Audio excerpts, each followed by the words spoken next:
أو أما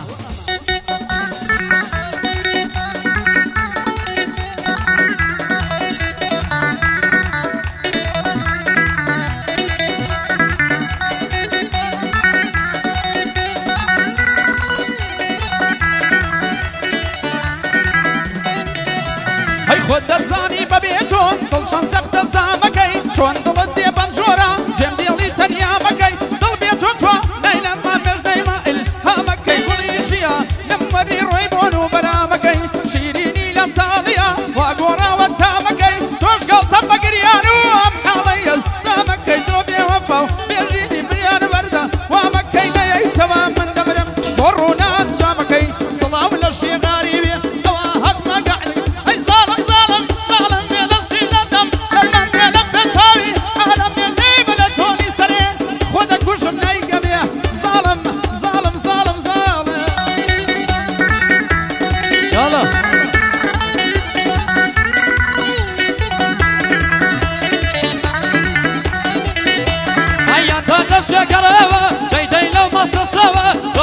قرباني بيه بالي نلان ميروا اي بوكاك مصطفى يازي هرهاواي دلماوا شخاري ليريا بخوي دستوري داوا صالي ايام ظالم نمري صالي ايام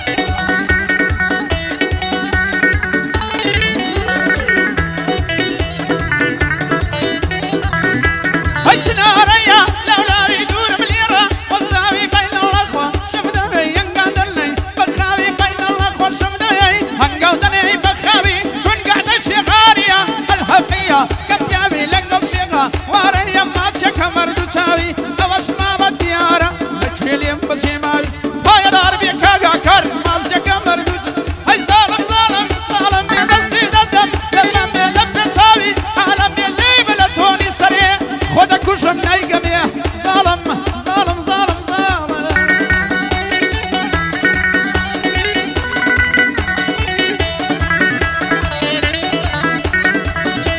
اي اشكي بالي بنازم ببالا كي بنازم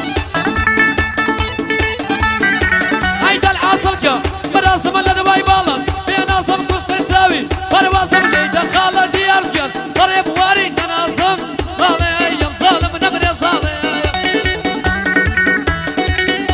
هاي باري كيشلو شوي تاوي ليلا نبوخوي تزايو تاوى مستاي تتاوي كون سرد كمي كزل حوجي ملياشكي بسنق يصر ناكمي بريا وسرين باب سري ويدا كيشوي الصلاة لما ماري بقي خوام بخوش شوي وبراي كوراني ليلي مرشوني ببي وكاق احمد بدانا بالليلة بالدوبي بوم طليمة مروان ليلي مرشو ندبي امتونا لما روان بخوا كوري خوايا ظالم ظالم ظالم ظالم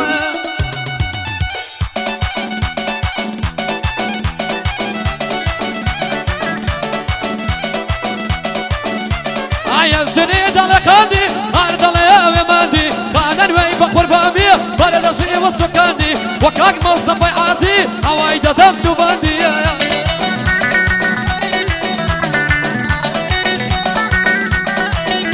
هاي قولي سرتو في زوي بطل عشق شهينا بيم قدامي ظالم محبوب يروم بخينا وقطار في شدر لخومي دالنا قرجي بروجمي بارشوي بيدشكنا قرجي بروجمي بارشوي بيدشكنا لقل ما مروانم يقبا خندن قلينم قعد شيغاريا شربي خوم بقرتينم لخزمتي داهما ودوباندي بوفيكنا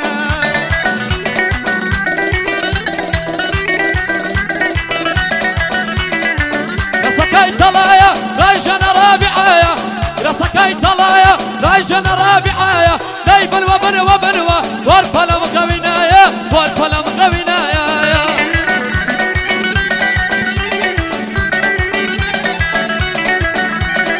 هيب لمونا زنينا بادتي دل دواكا بس بينا بيني دلوا بدن يا رواكا ترون من صيلي دي بتشيلي هصدهاكا آخنا والراس ديا بس في ببرين مداكا هرجاري بقام زوال لدورا تمشاكا لدوايا وتمشايا قرد اللي هات حشاكا هو مهما روانا وراني بيجي شاكا شن قعد شيغاريا قصة خصمة ديدكا او رقايا بريوة رواني شكري شاكا لخصمتي داهما لسليماني داتك لني وهولي ريتك سلانك كي غرايا رجل الرابعايا سلانك كي غرايا رجل الرابعايا هاي بنو ورد طلب خوينايا بريادا جي مام لباو بوم دكريم لا أوش وخوش كان روان رناني براي من الشاي منه